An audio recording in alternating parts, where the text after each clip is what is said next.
Գյորջյան Կասկադ 60 ամիս փուլային վճարում բազմաթիվ առավելություններ։ Պարոն Ֆիդանյան, երկար ժամանակ է փորձում եք Նարեկ Սամսոնյանի հետ կապված, գուցե հարցս կրկնվում է, այս եվրակառույցներին դիմում եք, արդյոք սա նման չէ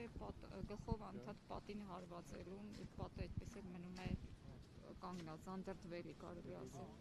Շնորհակալ եմ հարցի համար, տեսեք, միջազգային կառույցներին դիմելը իրականում շատ կարևոր է, որովհետև միջազգային կառույցները այնուամենայնիվ պետք է փաստեն, որ Հայաստանի Հանրապետությունում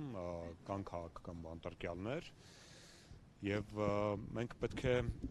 շարունակաբար այս ճնշման միջոցով ստիպենք, որ իրենք խոսեն, որպեսզի այնպես չստացվի, որ հետագայում իրենք ասեն, գիտեք ինչ, որևէ արձագանք չկար կամ որևէ բողոք չկար երկրի ներսում եւ մենք չենք իմանում, թե օրինակ որ Հայաստանի Հանրապետությունում կար քաղաքական բանտարկյալ Նարեկ Սամսոնյան, ով հայտարարել էր հացադուլ, անժամկետ հացադուլ եւ կալանավորված էր ընդհանրապես հետույք բառի համար։ Այսինքն այս գործողությունները պետք է լինեն շարունակական, որպեսզի նրանք արձագանքեն։ Իսկ նրանք ես վստահ եմ, որ ինչ-որ մի պահի սկսելու են արձագանքել։ Ես վստահ եմ, որ ինչ-որ մի պահի Փաշինյանական վարչախումբը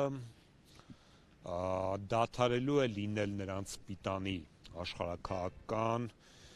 առաջնահերթությունների շրջանակներում եւ նրանք հիշելու են, որ Փաշինյանական վարչախմբի ժամանակաշրջանում քաղաքական բանտարկյալներ կային, Փաշինյանական վարչախմբի ժամանակաշրջանում օրինակ եկեղեցիներ հալածվում եւ նրանք այդ ժամանակ սկսելու են այդ իրենց դարակներից հանել այդ հաստափոր փաստաթղթերը եւ